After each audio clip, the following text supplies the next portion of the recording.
So I think there's just a hunger, especially from rural people and farmers and ranchers and people in the timber industry, and that they need somebody who's going to help their voice get into the dialogue, help their side of the story get heard. And so that's a big part of why I wanted to get back into doing this.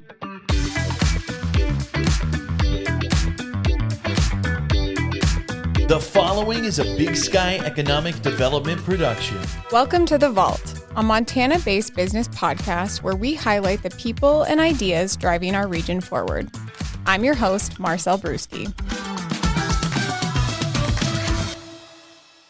You're listening to The Vault. We're so excited today. Joining us on The Vault is the voice of Montana Talks, Aaron Flint. You've heard him on the air, and now you'll get to hear his story and his Montana story. And you'll also hear another voice from our Big Sky Economic Development team, our Executive Director, Paul Green. I got to say that having Aaron on for my inaugural podcast is exciting for me. Well, I'm glad you're here because I hope you do more of the talking than me. No, we're not doing your job as host. Aaron, welcome. We're excited to have you. Yeah, thanks for all you do, Marcel. You do an incredible job here, and thanks for all you do to promote economic activity and business and job creators and more. Wow, thanks. Yeah, so on these episodes, we'd love to hear people's stories, where they started to get to where they're at now. So tell us a little bit about you. Where you grew up, all the things. Yeah, so when I start telling people my backstory, they wonder if I'm a military brat because I served in the military after 9/11, so they just assume all the places that I've lived and moved to that I must be a military brat, but I'm actually a divorced brat. And so my parents, actually both sides of my family, grew up on both sides of Montana. Both sides of the family homesteaded in Montana, which is always fun to talk about. My mom's side, my grandpa's family homesteaded south of Opheim, so just south of the Canadian border, north of Glasgow, Montana. And then my dad's side homesteaded in Nirata, Montana, which is just west of Flathead Lake, so north of Polson, when you start to get around some of the big turns before you push into Lakeside. And like right there. Yeah, like right there, a few miles off of Highway 93. And so actually back in the 90s, we actually got to visit the family homestead when I was a kid. We did like a little mini family reunion. And so we all stood in the windows of this old homestead. It was like that TV show, Our House. Remember that back in the day where they'd show everybody in the windows? We did that kind of a photo at the family homestead. That's fun. So that's very cool, having homesteads on both sides of the state. Just wish we still owned some of that land on both sides of the state. Yeah, especially on the Flathead side. We were just over there. It's really pretty. Oh, it's incredible. At what point in time did the family figure out there's a Montana south of there? We always hear east-west. It sounds like your family didn't realize there's a southern Montana. Oh, are you kidding me, Bill? You know, if you lived in Glasgow, so my parents, it's funny, they actually met in Billings. It was, next year is going to be the 250th anniversary of America. Well, for what would it have been, the 200th anniversary of America, 1976, my dad's a really good singer. I'm not, so I won't sing for you here today. Not the place. Talent skips Maybe a generation, later. so all the talent skipped me and my generation. I get it. Hopefully my kids got it. But anyway, so my dad was a really good singer. He performed at the Big Fork Summer Theater. But in 1976, he traveled the state of Montana performing in the musical 1776. So that's how they met. My mom was here at what was then known as Eastern Montana College. And so anyway, long story short, they tried to go to Los Angeles for my dad to become an actor. He worked at a really cool restaurant down there.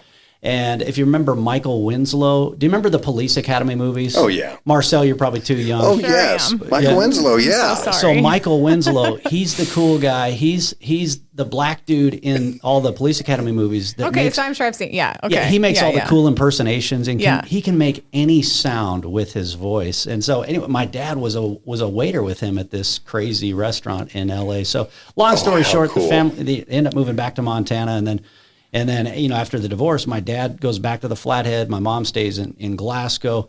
And then we kind of moved around all over the place. But my grandparents ran, my grandpa was the publisher, and my grandma was the editor of the Glasgow Courier, the weekly newspaper in Glasgow. So when I was a little kid, I would stuff newspapers to make money, and so I could go to Taco John's and get Olays and with cheese on top, of course, and go play video games at the Pizza Hut or whatever. And so, but I was, we'd run around on the printing presses and everything. So that was kind of, I guess, my first real taste of the news business and the excitement of delivering information to people. And, kids always get excited to run in the room and tell people what's going on. And that's what the news business was kind of like for me, and now the commentary as well. Yeah. Wow. So it's probably like the old school with the printing presses, things like, because Ecolak, I had that for a while until I was in high school and they still Was that where you grew up? Okay, nice. Yeah. Yeah. No, we had an old school printing press about a half a block long. Wow. With grates, that you could walk on to go in between. And we had reams of paper, gigantic reams of rolls of paper that were the size of hay bales out on Paul's ranch. That's what it looked like. It looked like hay bales, but they were reams of paper. And then, of course, a ton of ink. And so whenever I smell chewing tobacco, ink, and paper, it always takes me back to the Glasgow familiar Courier. smell. So, yeah. Yeah. So is that where you graduated high school, is Glasgow? So then my mom remarried. We moved south of Chicago, and my dad eventually kind of moved all over the place. So we kind of bounced around a lot. And then when I graduated high school, I ended up doing a graduation party up on Fort Peck Lake. And anyway, long story short, yeah, it was great. For, Fort Peck Lake, Flathead Lake. Back to Paul's point, did they know there was that was your question. Did they know there's a southern Montana? Look, if you're a kid in Glasgow, Montana, or anywhere in northeastern Montana, Billings is the big city. It was like the coolest thing ever to go to Billings. You got to go to the mall. You'd see the new movies. Shopping, movie theater. Yeah, when Home Alone came out, we had to drive 5 hours to Billings to watch Home Alone back then, right? And so, yeah, Billings was the cool big city. And, of course, it's still to this day, it's still Billings. It's probably a little easier to get here with Cape Air. $25, it's a little cheaper than driving. Cape Air's nice. Oh, boy. And the drive is a little faster. Remember how low the speed limit was in the 80s? 55. That was brutal. Wow. No air conditioning. No, I don't even think we had seatbelts. Can't relate, you don't have but the sounds wings terrible. anymore. Yeah. The trucks don't have the wings like they used to. I mean, that was the best. Yeah. So, no, Billings was the big city back then. It was exciting. Yeah. So what was high school Aaron like? Like, what were the things, because your family owns this printing, like media Well, they were journalism. just not the owners, but my grandparents were the publishers. Yeah. And then my grandpa passed away from cancer, and tragically. And so eventually my grandma got out of the business too. But so my stepdad, though, when my mom got remarried, he ran a distribution business and delivered the Chicago Tribune. So I went from the Glasgow Courier to the Chicago Tribune. So Saturday nights we're playing in a basketball tournament. And then early Sunday morning, about 3 a.m., we're getting up to go stuff newspapers and deliver newspapers. And so, but wow, that's again, wild. I got to make good money. I enjoyed it. I wanted to provide for myself. And then I could go to the mall and buy, I didn't have to have the fake Jordans at the basketball tournament because I was able to make my own money. So, the real ones. Yeah. So then, you fast forward and I'm graduating high school, and I got involved in the school newspaper and then ran for student government as well. So, no surprise, I've been pretty opinionated from an early age. Yeah, and, what led you to kind of get involved in some of that, like student government, especially in some bigger schools that you were in? Yeah, I think it was because, growing up in small town Montana, I think you grow up a little faster because you run the streets. And you come home when the lights turn on and the sun goes down, and you have friends that grow up on ranches, and you spend time on the ranch, but I think it was because I wanted to work and provide for myself and make my own money. And I saw the hard work that my mom did as a waitress and, eventually a manager of a banquet facility in small town Glasgow, Montana. I always valued hard work and providing for yourself. And so in junior high, I read Rush Limbaugh's book, See, I Told You So. And politics aside, it was just what he said about the value of hard work and keeping more of what you earn. That just stood out to me as a little kid. So so that, I think, is where it all got started. But then I was trying to figure out where to go for college. I always wanted to study broadcast journalism, and I wanted to go to a good school, but I worked a lot and I was pretty involved in school. So I didn't have the best grades. They were okay grades.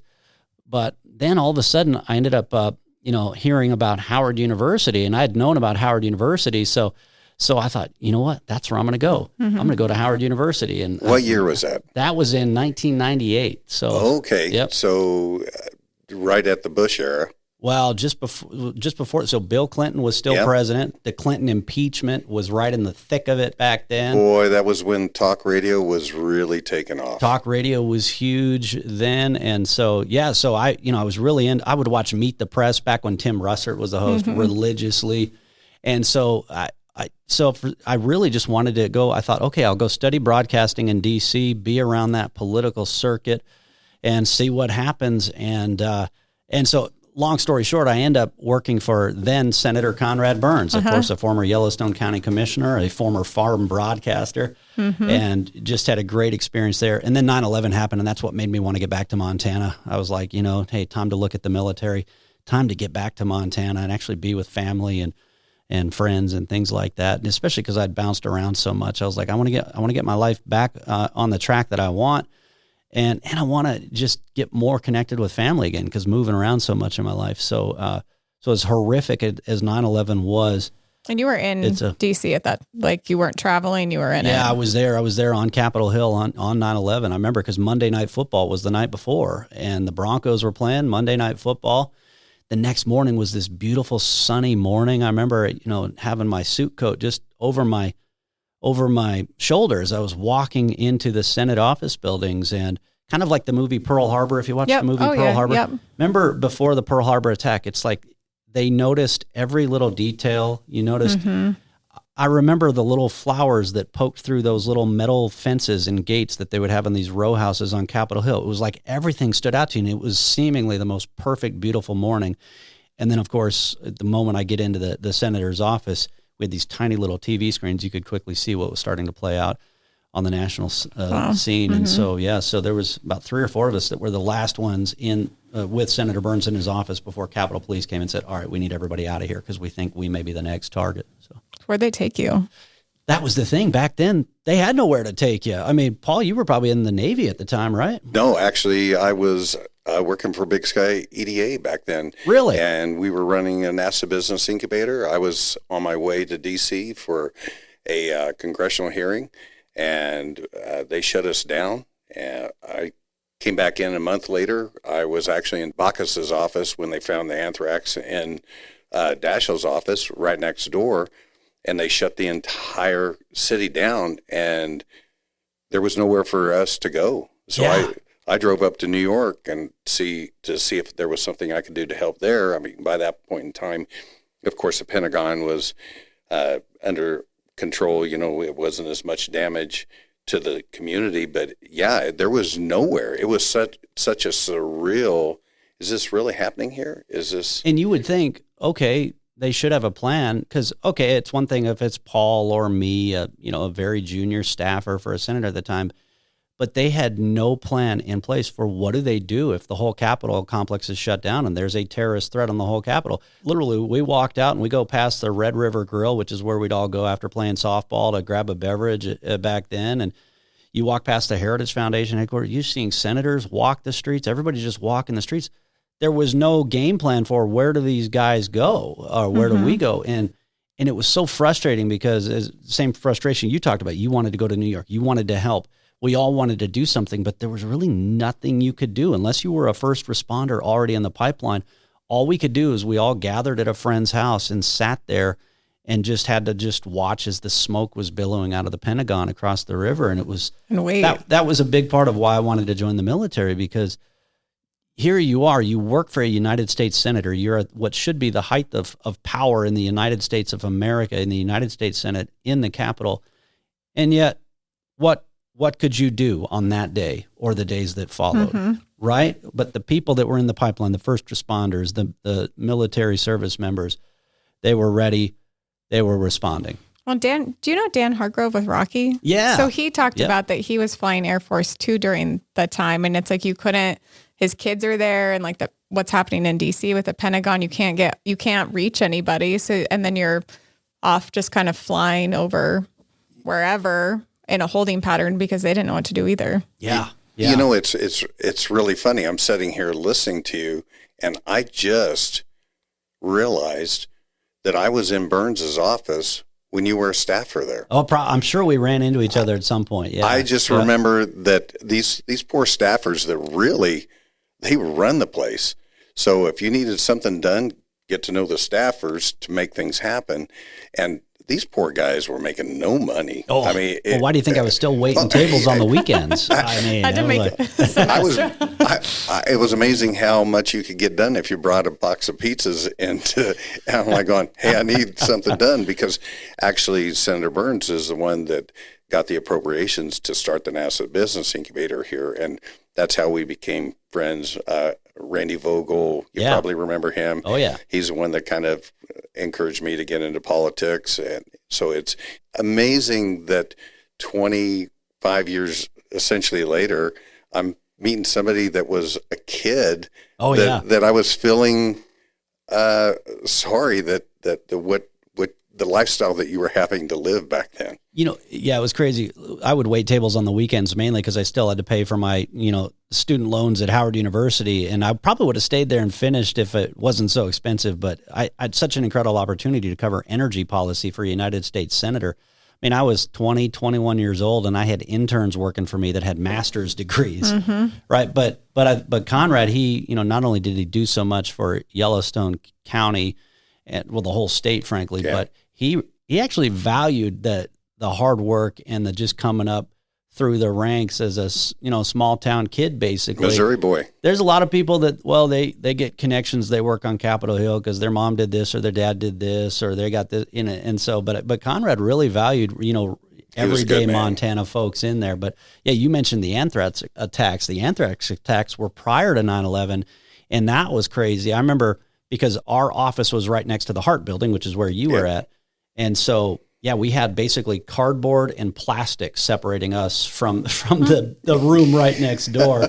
We're like, oh, is this okay? So whatever. We don't know. But we had to go to an elementary school on Capitol Hill so that I think it's the public health employees that wear the military style uniforms, and we actually had to get our noses swabbed just to make sure we didn't get anthrax from something like that. So that was another one of those, kind of Pearl Harbor surreal type of experiences. I think you really remember it. Kind of an indicator of the, the horror that was about to ensue on 9/11. So then you went into 9/11 happens, and then you said you were like, I gotta get more involved. What did that look like for you? Did you stay in DC? And you said you maybe came home? So basically that was September 11th.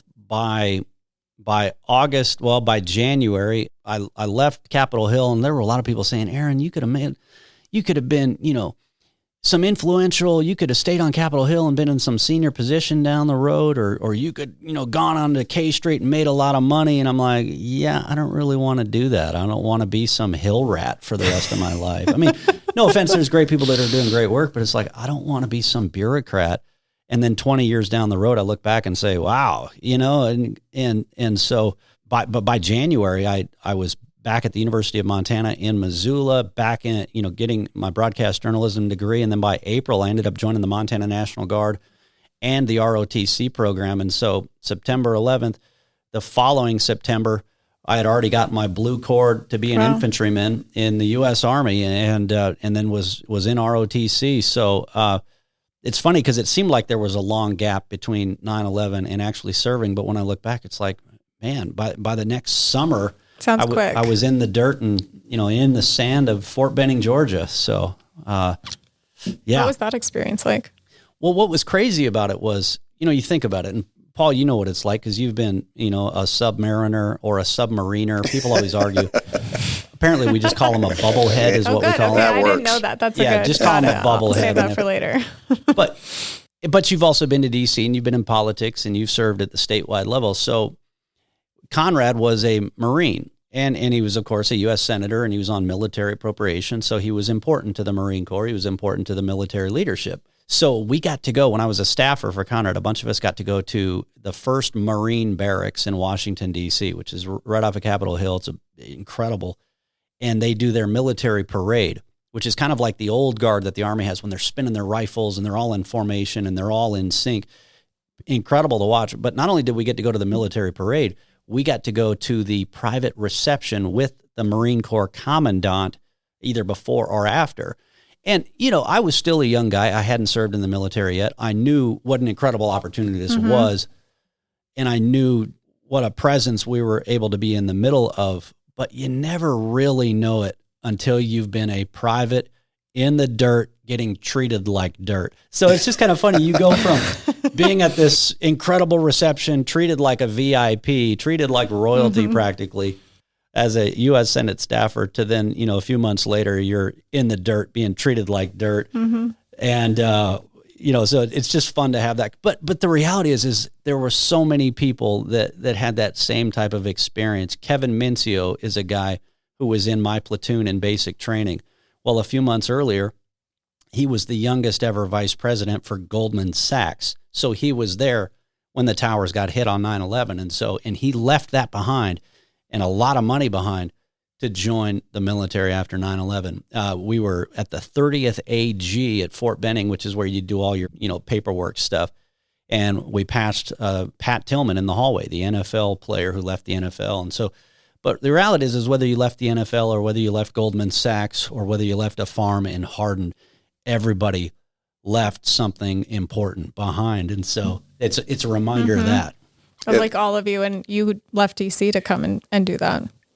That time where you're making that decision, recognizing that you need to do something more. It's like the struggle of sitting there in the Capitol, seeing that I can do more than this, but I just don't have the opportunity. That's a sense that when you finally get there, it's that camaraderie, it's the fraternity that you belong to now. I'm curious, you said you were an infantryman. Did you go in as enlisted? Yeah, so I started infantry enlisted. I like you more now. And then went, so it technically got the 11 Bravo infantrymen enlisted, so got that training underway. And I had no idea what I was doing.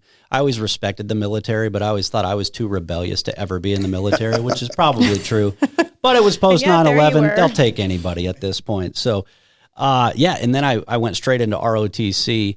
And I had a good recruiter. Everybody always likes to make bad jokes about their recruiters, but Larry Himes, he was a staff sergeant at the time in Missoula. He was my National Guard recruiter, and he said, well, what do you want to do? And I said, well, I saw something on the ROTC website about, jumping out of helicopters. That looks cool. He's like, okay, so you want to be infantry? I was like, sure, whatever. Yes. And it was also the fastest training pipeline to get done all in one summer. And then get back to college, and then I went into ROTC, and then of course you're one of those dots, one of those cadets. And but no, I'm really glad I got that enlisted, even if just for basic and AIT training. So, because man, when you become an officer, now Army's a little rougher than the Navy, but still, it was like, oh wow. Now, when I'm going through my officer training, it's like I get a hotel room instead of a barrack with a bunch of dudes. This is sweet. You get some weekends off. It was a whole new world. You went from that and you came back and you started your broadcasting. What kind of precipitated that? So what's funny is, did you ever know J.P. Donovan was his radio name? James Pendleton is his real name now. So he worked for, I think it would have been KBLG. Berg in the morning. Oh, yes. On the radio. Everybody remembers David Berg. So David Berg is really, Rob Nadelson kind of first started a talk radio show in the 90s in Montana, and then he ran for governor. But David Berg is really the one who built out a statewide radio show. And so I remember talking with J.P. Donovan, ended up becoming the press secretary for Conrad Burns. And I remember talking with J.P. one time, and I said, and he was telling me about how, I said, well, hey, I want to get into broadcasting eventually. I didn't want to do politics, et cetera, other than talking about it, on the radio or whatever. And I remember talking to him about how he had been the producer for David Berg. And I was like, man, doing a show like that someday would be really cool. And about 10 years later, I was doing the very show that Dave Berg started. and even a few years before that, I was a guest on David Berg's program and helped line up some guests for him too. And so that was kind of cool. And so, so luckily being a National Guard guy versus full-time active duty in the military I was able to develop a civilian career path at the same time developing a military career path at the same time too. Now it's pretty tough because now you're trying to balance two careers and family life, right? And so you feel like you're behind and failing at all of the above versus whereas I feel like our active duty men and women, even though that, yes, they have a lot of sacrifice, at least they can focus on that thing, right? Sure. So just a hats off and a shout out to all of those who are still serving as guardsmen or reservists. Like, yeah, it's, amen. Yeah, it's a lot to juggle. It's a lot to act, but it's yet what an honor it is. So how'd you do it? Like all those, I mean, you come in and then, yeah, how'd you do it? Yeah. I mean, I guess it's just a guy thing. You just have to compartmentalize, and you just try to go into overdrive. So when you're back home, try to go into overdrive being back home. When you're now with the military, and you just have to realize that you're not going to be able to do it all at some point. And I think, in the past few years, I've tried to make up for how busy I've always been by getting out camping more, getting out boating more, and trying to be more intentional about family stuff and enjoying Montana, enjoying our own backyard. Maybe you can't afford the time or the money to travel on all these other fancy vacations or the time to get away to all these other places. But man, we've got so much to explore right here in our own backyard. Yeah, we do. So we're lucky. It's a good way to be intentional about it that way. Aaron, you mentioned, before I actually got to meet you face to face, I was one of those guys that was in a feed truck, listened to you every single morning. Oh, wow. Get up early, listen to Aaron Flint. And I got to say that the one thing that I totally respected and appreciated about you was there was always these conservative talk shows that were on, and it was more about the host than it was the guest.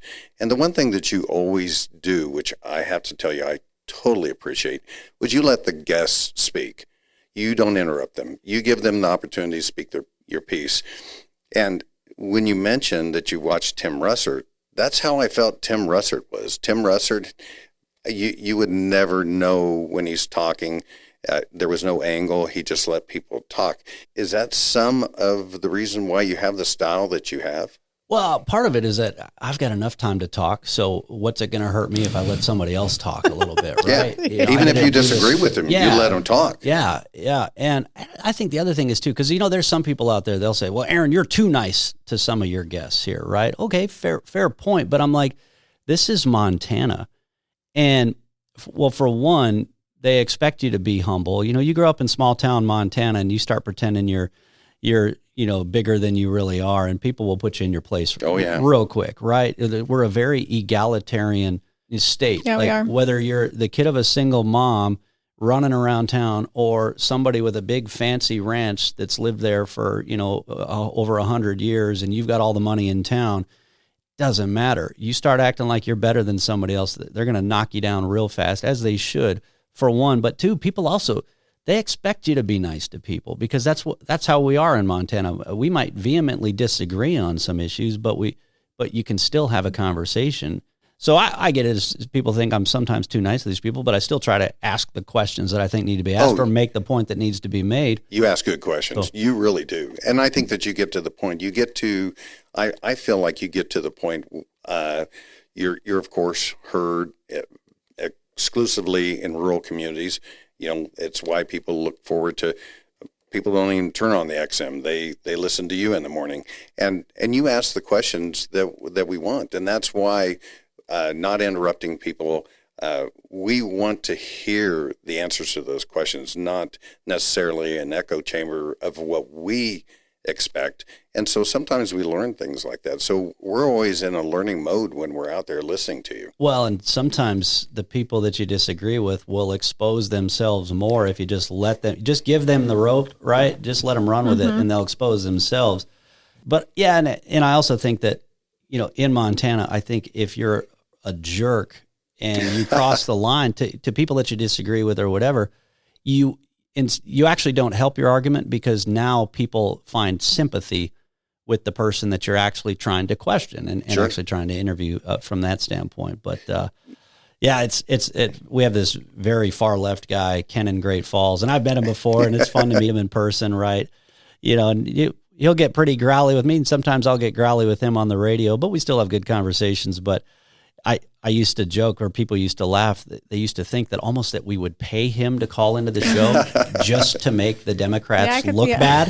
It was like, no. He calls in. He truly believes in this stuff. So again, to the point of sometimes if you just let them talk, they'll just expose themselves and what they really believe. I can sit here all day and say, well, these guys believe this or those guys believe that. But sometimes you just pass them a microphone and they did all the work for me. Sure. Yeah. So I'm going to walk us back a little. So you're at U of M, but now you're in Billings. What brought you back? So I ended up going to Iraq on a deployment pretty much right after graduation. I had to get, some more training done and everything like that. And then I was all about, okay, I want to go start working in TV news. And how do you work in TV news or talk radio or radio in general? Well, you start in a small market, and then you market jump, and you try to bounce your way up to the top.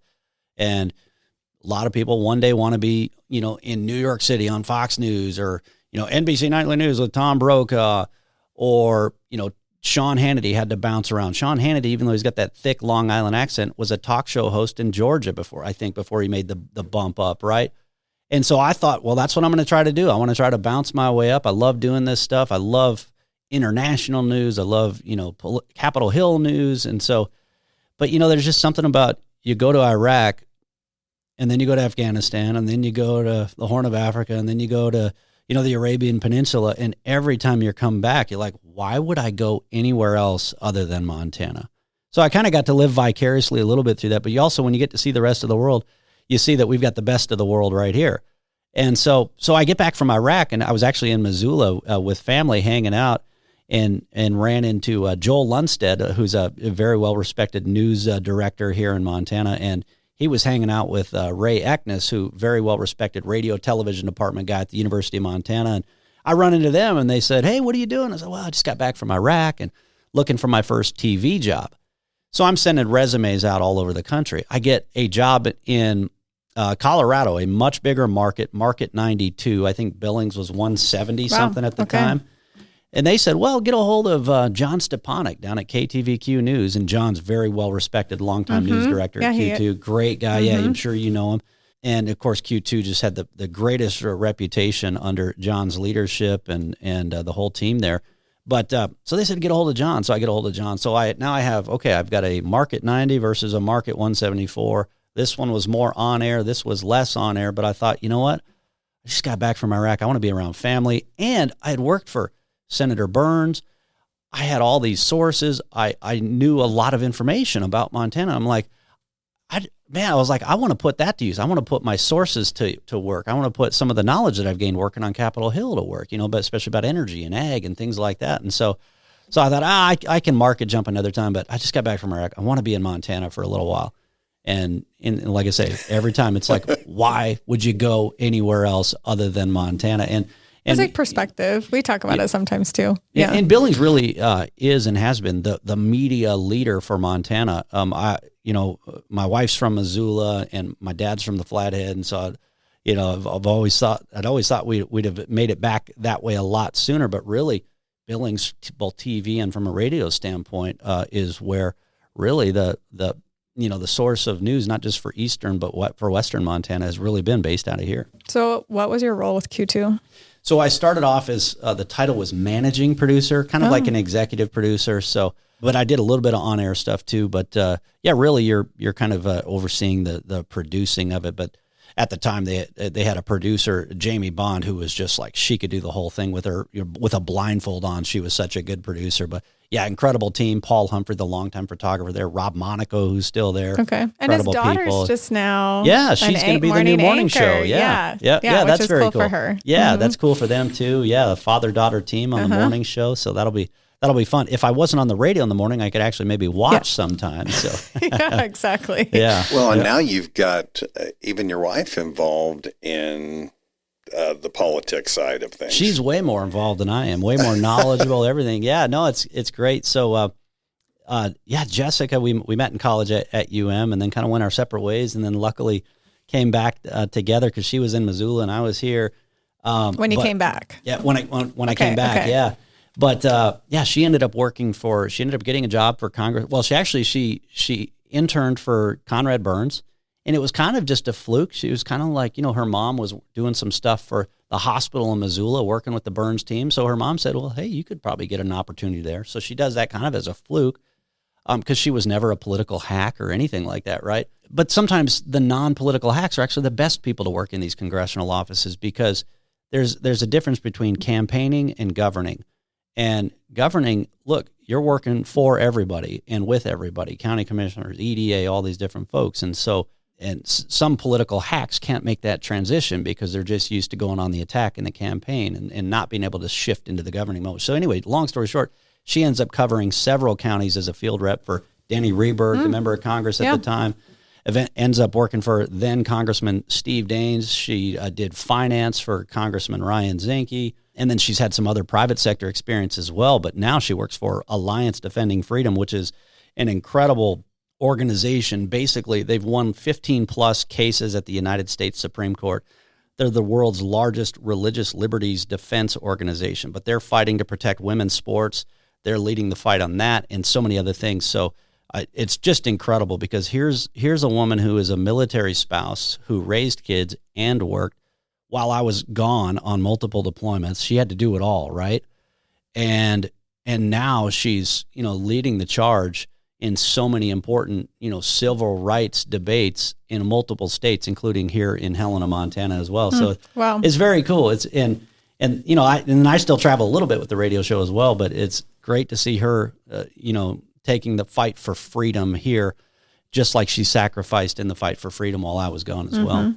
Well, and you show up to the SHOT Show where Montana often makes a big splash. Can you kind of talk about some of the guests that have been on there with you? We had some Paul Paul something. In a different role. Something, yeah. I'm talking about somebody. I'm talking about somebody with a junior on their name. Yeah. Oh, yeah. No, so luckily I've been able to go to the SHOT Show down in Las Vegas now for about 4 or 5 years in a row. We set up on Media Row. Cool. We do 4 hours of broadcast every morning, and we're there before anybody else shows up. So it's kind of crazy. Well, you're in Vegas in the morning. Yeah. I'm sure that's a light crowd. We walk through the casino, and you can see people passed out on the railing, like they didn't make it back to their room, and we're getting ready to roll. Hey, I was supposed to be there at 5:30, so you were there, yeah. Luckily, Paul comes and joins us early because it's like 5 a.m. Vegas time.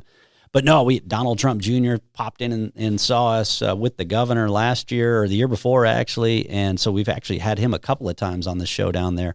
All the leaders in the gun and outdoor industry have joined us there. Matt Best, Black Rifle Coffee Company. Yes, heard. Yeah, he does all those crazy videos. Yes, yeah. So I'm meeting a guy from here in Billings, and he says, "Hey, I'm down by your show booth right now." I said, "Okay, I'll be down there in a second." So I go up to meet him. There's a bunch of Montanans there, gun guys, military vets. And Matt Best comes walking up to us, and he sees the guy, the friend of mine that I'm linking up with.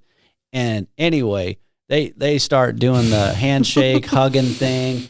They had both done some, let's just say, pretty cool training together in their special operations background. In fact, actually, the guy from here in Billings was his instructor for this crazy cool guy's secret squirrel course. So Matt Best was still calling him sir, which was pretty fun. Oh, sure. Yeah. Wow. It's hard to break that. That's for darn sure. Yeah. Can you kind of talk about how the response to the governor is down there and how people feel about the state of Montana?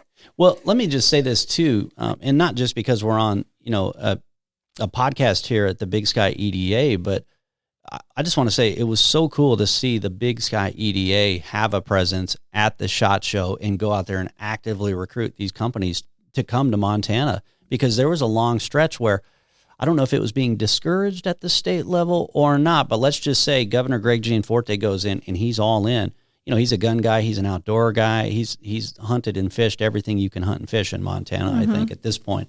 And so he gets in and he's got a big presence there. I think the State Department of Commerce maybe had a presence before, maybe. A very small one. Small one. But now, and then you combine that with the TV show Yellowstone, and Montana became a thing. Montana was the hit. People see Montana, and it immediately catches their eye. So now you have, when Paul was the head of the Department of Commerce, and they've got this massive booth display down there showing off Montana and all of our businesses and the other things we have to offer. And then the governor coming down there, I mean, and even before him, Attorney General Austin Knudsen is a gun guy. He's been going to the SHOT Show for probably 10, 15 years now, right? He's shot with the best of the shooters. And so they all know him and love him down there as well. I mean, I'm sitting there talking to Austin Knudsen, all of a sudden Marty Daniel comes over, and it's like, oh yeah, this is Marty Daniel. Daniel Defense, some of the best ARs that are built out there that even the Army Rangers shoot with. Yeah, so that's the kind of guys that know who Austin Knudsen is. So and it's huge. I mean, we've seen such tremendous growth in population. Maybe some would say maybe too much in the Bozeman's and the Kalispis. Some would even say in the Billings areas. But where we really need some of that economic growth is in the Glendives and the Lewis towns and some of the more rural parts. And that's where a lot of these businesses also want to go. And then what do? They do business in Billings as well. Yep. They want to be in eastern Montana where there's some space for what they're doing. And it's always nice to see some of those Montana firearms manufacturers receive awards like the gun of the year was the Vulcan, the Zero. It's a recoilless rifle. Now, when I first heard recoilless, so this is Helena, Montana. And what is Mike's last name? Marino. Mike Marino. That's right, Mike Marino. And he got the best in show at the SHOT Show gun. Wow. And you're talking about an area. I'll bet the SHOT Show stretches from downtown Billings to the Metro. If you were to put it on a map, would you think easily? That's got it. So I've heard that, like that it's like insanely huge. Yeah. Like you can't get all of it done in a day. It's the too Venetian, big. the Caesars Forum, the Venetian Expo Center, the Caesars Forum is just packed with gun people. But Montana is the booth to go check out. Is what I'm that's hearing. right. That's right. Yeah, Stop at the Montana booth. Actually, we show up. The Montana Talks booth on Radio Row, and then you go to the Montana booth after that. Yeah. So how did you get involved in going? Because you said you've been going for a while. I just got a random invite because it's invite only, basically, to go to the SHOT Show. You have to be in the industry, and then for the media, it's kind of invite only because they don't want these, gun hating crazies showing up. And so, I just got a random email in my inbox saying, "Hey, would you want to broadcast from the SHOT Show?" And I was yes. What do we do? I'll be there. So I was like, yes, I'll go to the SHOT Show. And so, and I've gotten to meet so many Montanans down there because, I bet. Well, like Steve Rast, if you don't know Steve. We hosted him here in Billings. Yeah. So Steve Rast, he's what I would call a veterapreneur. He's in Bozeman. He works for a defense company, and he was part of Bunker Labs, which helps veterans launch their own business. Yeah. But literally, like every year at the SHOT Show, I'll either check in with him or he'll check in with me, and he's like, "Hey, I got these guys I want to introduce you to." He'll introduce me to 6 or 7 people, and I'm like, "Send them down to the radio show." And you get that all the time.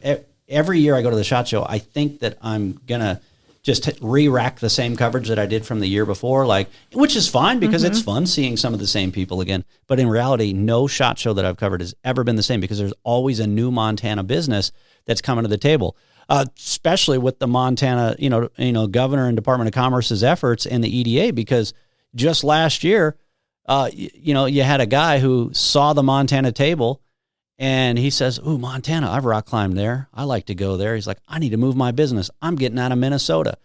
And next thing before you know it, here he is. I think he's in this same building, isn't he? Are we talking about Peter Johnson? Peter Johnson. Yeah, great guy. I've been trying to get him on here too, but he's hard to pin down. Where is that Tom Selleck looking guy? Tell him to get down there. Yeah, Where's Waldo? Where's Peter? Yeah. So we talked a lot about your experience, but we haven't really talked about how you got to Montana Talks.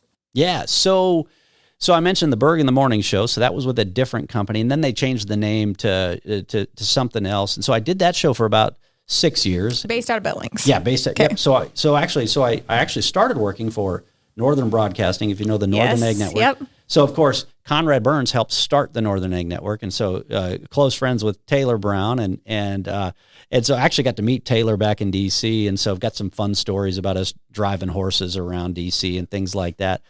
So when I get back from Afghanistan, Taylor's like, "Hey, we're actually looking for a host for our statewide show. Are you interested?" I was like, "Yeah, sure." So I ended up doing that, and that was a great experience. I love statewide radio.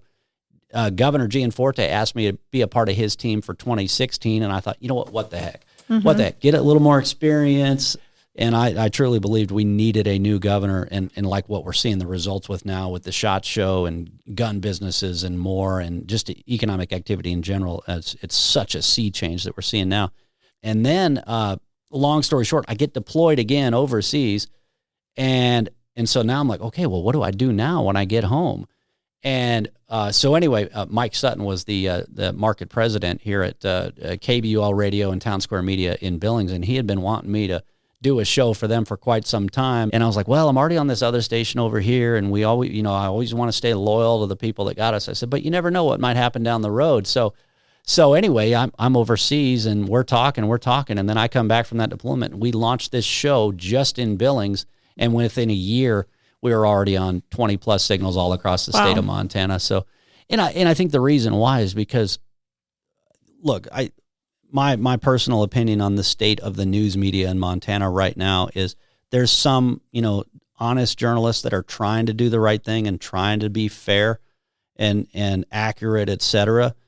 But by and large, it's just one-sided propaganda that only tells one side of the story. And even those that do a good job of telling both sides of the story, they still never hold the other side accountable. And so I think there's just a hunger, especially from rural people and farmers and ranchers and people in the timber industry and people who want good high-wage mining jobs and everyday conservatives that they need somebody who's going to help their voice get into the dialogue, help their side of the story get heard. And so that's a big part of why I wanted to get back into doing this is to fight for that whole, what really is the majority of Montana, but they get disregarded and they get nothing but a bunch of garbage propaganda. I mean, the American Prairie Reserve is a great example. I mean, Paul, you were just at the film screening for the real Yellowstone.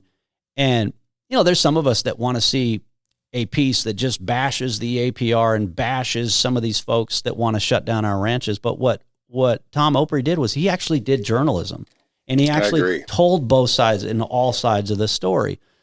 And that never happens, even in, like, say, the Billings Gazette, for example. I've seen puff piece after puff piece where they praise the American Prairie Reserve and make the American Prairie Reserve like this great thing as they're kicking ranchers off the land here in Montana, which is a huge part of the economy for downtown Billings. And they bashed Colstrip, and it's like, why are you biting the hand that feeds you, right? And it's like they only tell the one side, but yet the ranchers that are in their own backyard, don't want to tell their side of the story. And so yeah, that's what journalism is supposed to be. And I do appreciate your passion for the ag. I mean, that does mean a lot. And it definitely, you're passionate both for agriculture and for veterans. And the one thing that I didn't know about you until you and I got to sit down is your passion for things like the Warriors in Quiet Waters. We were at Operation Juliet, and, it's my passion, of course, is for veterans as well. And to be able to hear your story, I want you to tell how you got involved with Warriors in Quiet Waters. Oh, yeah. Warriors in Quiet Waters, for those who don't know, it's an incredible organization. It's based in the Bozeman area. It's really out past Belgrade is where the Warriors in Quiet Waters Ranch is at. Colonel Eric Hastings started it, Vietnam veteran, and he knew that what helped him when he got home from Vietnam was fly fishing and nature. And so after as soon as the casualties start coming off of the choppers out of Iraq, and you've got Marines that have lost limbs that, that literally are still sitting in these hospitals being cared for right now, he said, I got to get these guys out here to Montana. I got to get them fishing. And so they brought them in. And so the program has just grown. Now they're even doing some hunting opportunities for veterans and everything. But yeah, Brian Gilman, Colonel Brian Gilman is the CEO now. He's a Butte kid. And he was he's a retired colonel from the Marine Corps. One of his last assignments, he was the chief of staff for MARSOC, which is Marine Special Operations Command. So, the Army has Green Berets, the Navy has Navy SEALs, Air Force has, their AFSOC guys.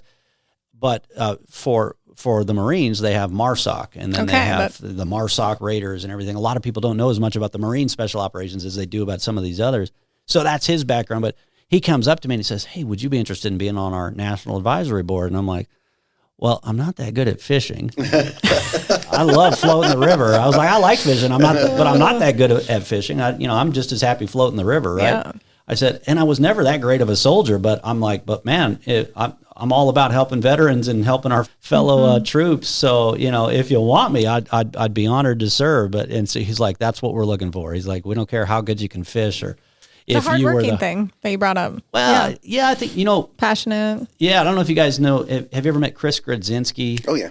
Chris Grodzinski, when I came back from Iraq and I was in Alpha Company 163rd Infantry here in Billings, he was one of my squad leaders. Well, he started the Veterans Meat Locker, which is, a well-known veterans program. They do incredible things, but I got to tag along with him on halibut fishing trip with him and some other veterans up to Alaska. And we, you know, did some radio coverage on it and some radio shows around it as well. But what he told us on that fishing boat, I don't know how it came up, but we got to talking with him. Well, why did you start doing what you're doing with the Veterans Meat Locker? And he said, look, I was a staff sergeant. I was a sergeant. I was an NCO in Iraq. I had to tell these guys to go down those roads. And so I owe it to them to bring them back home. Mm-hmm. And so I was like, wow, he just said why we all do this. Especially, I was an infantry platoon leader. I was a lieutenant. And you look back and you're like, holy cow, I had to tell that guy to drive down a black road because we were chasing a high value target. I remember when he looks over at me and says, sir, are we really driving down this road? And I'm like, I throw my hands in the air like, I guess. And I did the knife hand pointing down the road. And we go down the black road that we normally would never drive down because we're chasing a high value target. And we got air assets, chasing him too. And so it's like, we owe it to those guys to make sure that they get whatever support they need on the backside. And that's why Dallas Knight is doing what she's doing with Operation Juliet. That's why Brian's doing what he's doing with Warriors in Quiet Waters. That's why Chris Grodzinski's doing what he's doing. But that really, what Chris said on that fishing trip, it really stood out to me that especially if you were in a leadership position, like you had to either make the decision, good or bad, or carry out the mission, whether you agreed with the mission or didn't agree with the mission. And so I think there's an extra sense of duty that you have to be involved in these programs. And take care of them. Yeah. Yep. So are there other things? So you're involved with that at the national level? National advisory board with that. And they've got a great crew. I like being on an advisory board instead of a real board, because then you're not really responsible for anything. You can just throw out good ideas and try to be helpful, but you're not responsible for anything at the end of the day. So I've been involved in that. I'm a associate member of the Devil's Brigade chapter of the Special Forces Association, which is just incredibly to be a part of that. And so I'm not a Green Beret, but I've served in Special Forces units and in Special Operations assignments, and great guys. The Green Berets are absolutely incredible people. But, the history of the 1st Special Service Force in Montana, they trained in World War II at Fort Harrison, Montana. And so talk to a Green Beret, talk to a Navy SEAL, they will trace their lineage back to that 1st Special Service Force in Montana. So the Special Forces Association in Montana has some incredible leadership and members who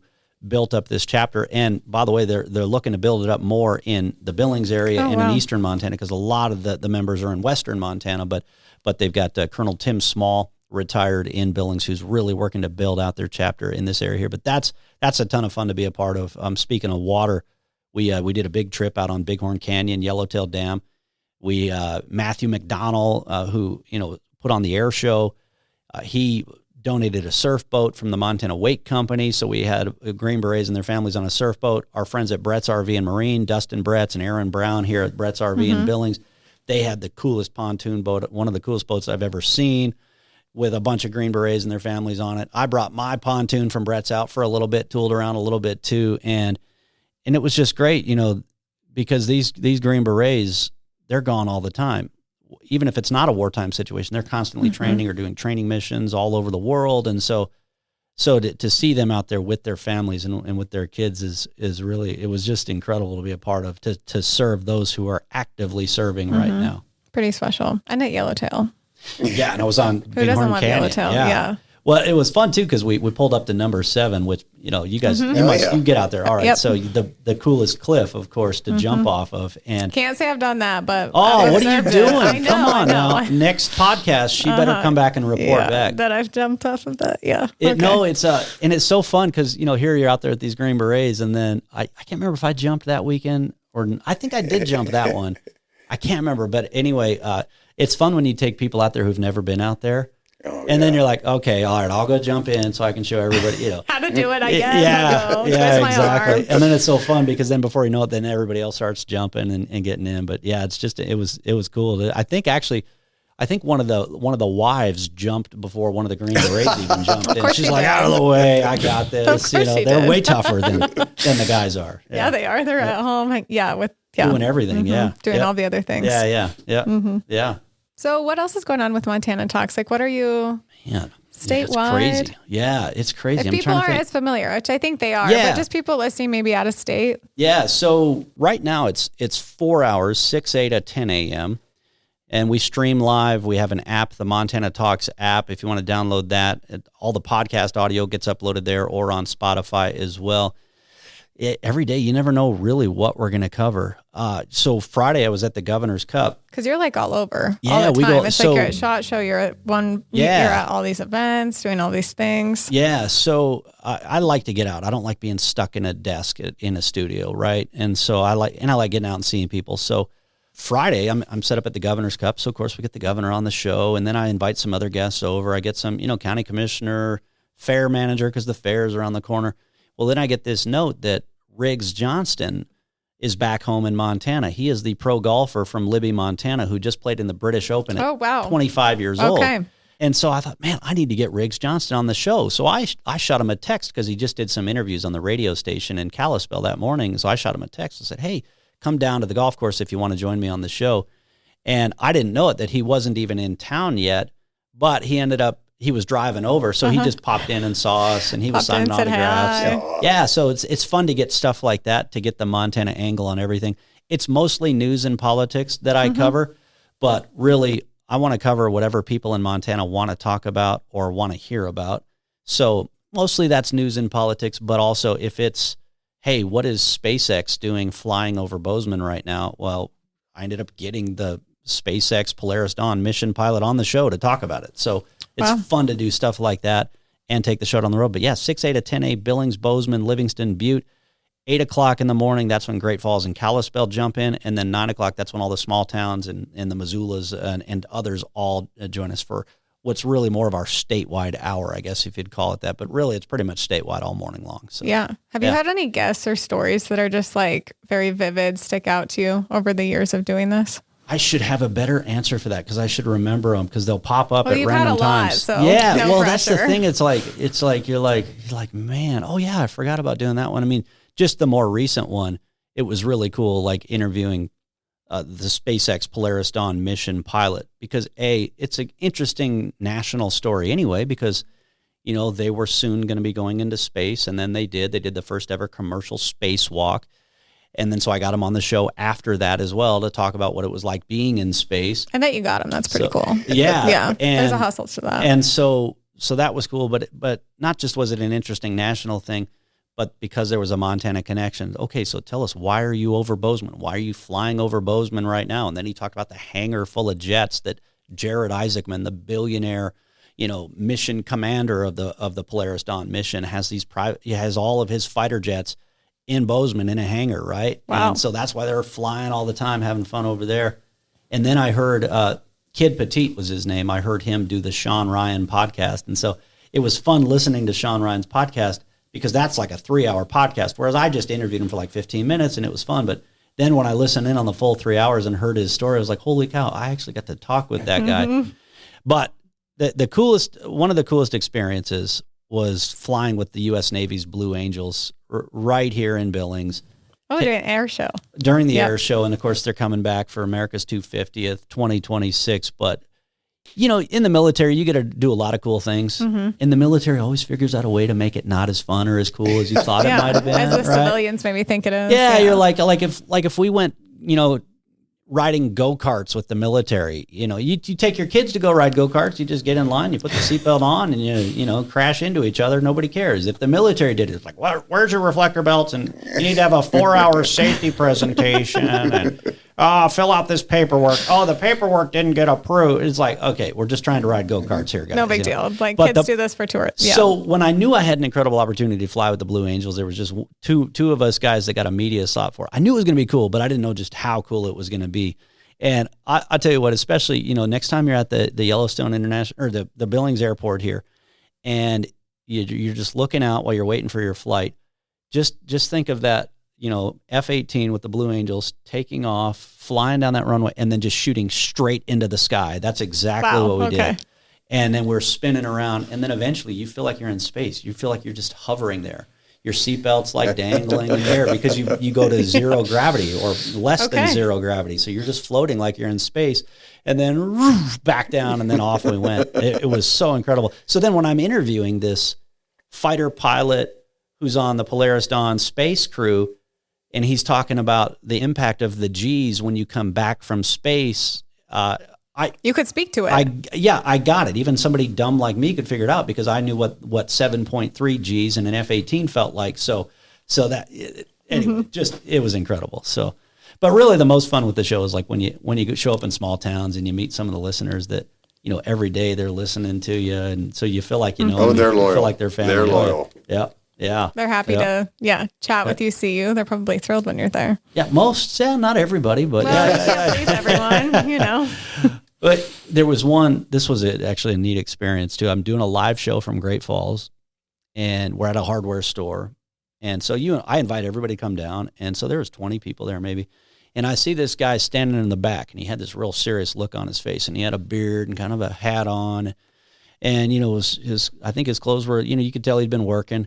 And he just had this serious look on his face. And I was like, this, I don't know if this guy likes me. This guy may want to come up and tell me a piece of his mind, which is fine. I totally, that's what the show's about too, right? But I was like, man, is this guy going to punch me when he gets up here? He comes up to me because he had this serious look on his face. And he said, hey, I just want to thank you for mentioning, and it was a Marine from the Polson Ronan area. Oh, yeah. Severely wounded overseas. And he said, I want to thank you for getting him on your show and telling his story and talking about that. And because family connection there. And so that's so cool when you get to meet people like that, because you forget who you're talking to when you're talking about some of this stuff. We just think it's just a handful of our friends, but it's like, no, you never know who's listening to this show. No, you don't. So, or who, what little things they take away. Yeah. Or, we were talking, it was a Friday before a Memorial Day weekend. And of course we're talking about the real reason behind Memorial Day and the fallen soldiers and their families, the Gold Star family members. And a Gold Star mom calls in from Malta, Montana. And, some of this stuff you just can't plan.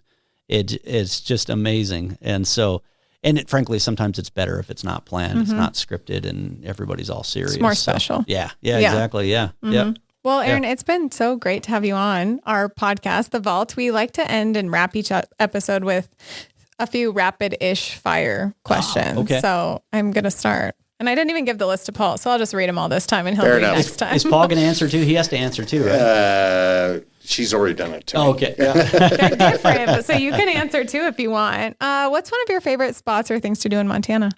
Well, we already not to give away the we already talked spots. about number 7. And again, as a kid, I was all about Flathead Lake, Whitefish Lake, Fort Peck Lake.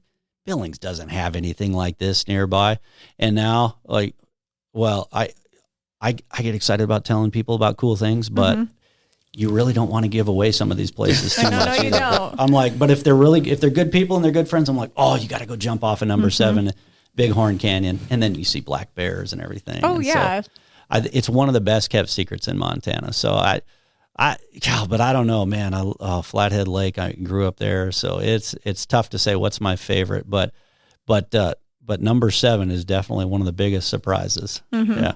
Top favorite thing. We like Yellowtail a lot too. We go there surfing. Yeah, it's fun. Oh, nice. Oh, yeah. One of those fancy surf boats. Yeah. Benefit by the family having it. Better to have somebody else that's got it. That's what I think too. I'm like, I just benefit and I don't have to, have the insurance and stuff. What's one of the biggest lessons being in the military taught you? Ooh, golly. Paul, you got to help me out with this one. You both can answer. Listen, my whole life changed when I joined the service. Yeah, how could it not? That discipline was the thing that I learned the most.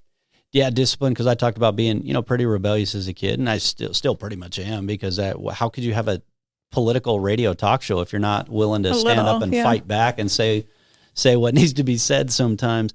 What have I learned the most? I guess it's about the sacrifice that actually goes into this country. I think everybody gets it to a certain extent. We know, that's why 4th of July is so powerful, and that's why Memorial Day is so powerful, especially in Montana. The rodeo is one of the most patriotic events you can go to. So you don't have to serve in the military to understand the sacrifice.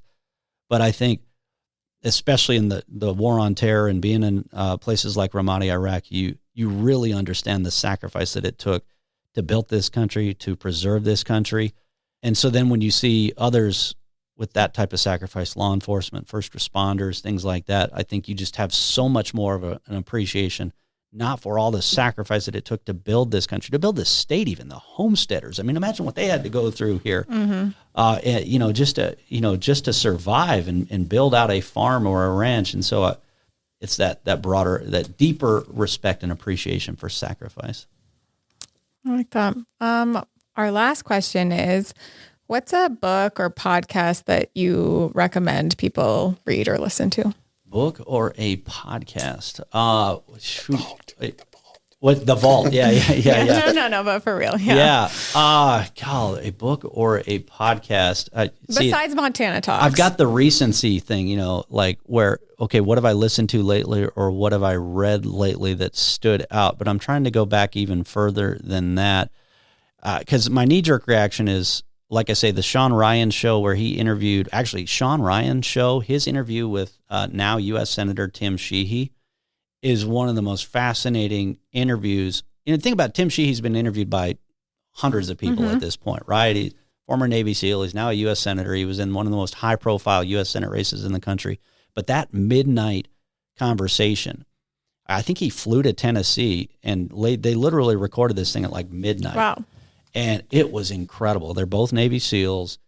Him giving the history of firefighting in America. I mean, the way he knew, well, we built cities in the early 1900s this way, and that led to this. And then we had he knew not just what it's like to be an aerial firefighter and what the hotshots on the ground might be dealing with. He knew the history and the infrastructure and how our cities were built, and then why it changed the way we do city codes. I mean, just all around. It was wealth of absolutely knowledge. incredible. Yeah.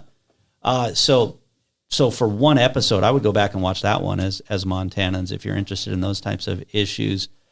Books to read. I'm trying to think of one that I could just say would totally stand out. See, this is where you can tell I'm not trained to talking about myself that much. I know. It's funny because it's a different. I've got all these books on my bookshelf here. One that I read a couple of years ago now. Oh man, what was the name of it? It was Strengthen What Remains. Strengthen What Remains, I think is the title of the book. Erwin Lutzer, I think, is the author. I'm pretty sure I got that right. Basically, he relies on a quote out of Revelations and about strengthening what remains. And so and of course, this was right in the middle of all the craziness going on with COVID-19 and cities being burned down and protests and riots and all the other turmoil in America and everything. And I don't know, did people feel like it started to feel a little apocalyptic at times? And so there were a lot more people reading the book of Revelations in the Bible and interested in those, types of conversations. But also from a political standpoint, remember, we were in the thick of the Biden regime. I mean, in Montana, we're just sitting back saying our country is being invaded by illegal aliens. They're killing coal and Colstrip, and they're killing our timber industry, and the debt is 36 trillion plus already at that point. And so everybody's sitting here thinking we're losing, Gotham has fallen. Look at New York City. Our whole country felt like it was just burning down to the ground. But the beacons of hope on the horizon were red states like Montana and Florida and Texas. And so everybody's sitting here thinking, God, what can we do? How are we going to save our country? And what I loved about that book is it said, strengthen what remains. The whole rest of the world may be burning down around you, but strengthen what remains. Focus on your own community. Focus on what you can actually control. And so that's what I loved about that book. It was fascinating from a number of standpoints, but just in terms of the grit and the reminder that we live in God's country, Montana, and we can't fix what's going to happen in Seattle or Gotham, New York City, but we can strengthen what remains right here in Montana. Yeah, I like that. That's good. Where can people connect with you, find you, listen to you? Well, the easiest way, the most fun way, the easiest way to connect is by calling into Montana Talks, because pretty much we have open phones almost any day of the week where anybody can call in. Unless we have a guest on the show already or whatever. So 406-294-0970 is the number for that. And then you can message us on the Montana Talks app. Is an easy way to get a hold of me, Our producer gets it as well. So in case my email gets buried, he'll see it, flag it for me. But the most fun way to connect, as I think both of you can attest. Can I call you out here, Marcel? Yeah, call me out. Well, you and your husband were both there as well. Yeah, call him out too. Yeah.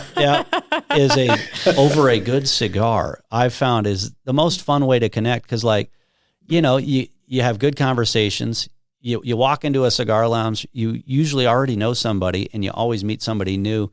And you're not in a rush because you got a nice cigar. What else do you have to do? And you're hanging out. Yeah. So that's always fun. So you're going to have the show down there, right? I've done the show from there before, so we'll have to do it again. Yeah. Because of course, it's got a good setup. It's a great setup. Lounge seating. Yeah. Summit Cigar Lounge in Billings, and then even all across Montana. You've been to the Capitol Club in Helena is incredible. Ken Weinheimer, Tatanka Cigars, that's a great cigars as well. These Missoula. Each cigar lounge has a different feel too. Great Falls feels more like a sports bar. Helena's like this cattle baron. They actually have a cattle baron room for the cattle baron cigars, but you feel like you're in this steakhouse cattle baron, cigar lounge. Missoula, you literally feel like you are in the movie A River Runs Through It. The building, the artwork, the architecture, you feel like you just are in that era of when the movie, of the real life A River Runs Through It. And then in Bozeman, they have this really cool Airstream camper that they converted into a cigar lounge. Okay. So I think I'd be remiss. What kind of cigar do you suggest to people if they're listening in there? I love the Tatanka cigar. Ken Weinheimer built it. Yeah, Paul can attest to that one too, because it's got a darker, richer flavor, but it's a lighter smoke. Because I like the darker, richer flavor, it's got the darker wrap, but just has this. His original Tatanka anyway just has this light smoke to it. But then he's come up with a couple of new ones as well that are a little bit even more in depth. Or if you like the fuller smoke as well, he's got that. And it's a Montana story, but also the cattle barons. Brian Massard at a Reminisce Angus Ranch in Dillon started the Cattle Baron cigars. Those are really good cigars too. And so I always like the Montana ones, but there's some other great ones out there as well. But maybe start with the Montana ones. Start with the Montana. Start with Montana. Yeah. Start with Montana, end with Montana. And if you happen to see something else in the meantime, all right, whatever. Come back to Montana. Yeah. Well, thanks, Aaron. It's been great to have you on. Thank you, guys. This was awesome. Thanks, Aaron. Thanks for listening to The Vault. Connect with us on Facebook at The Vault at 201 North Broadway or Instagram at TheVault_201. Or check us out on our website, thevault@201.com, where you can subscribe to our weekly newsletter. See you next time.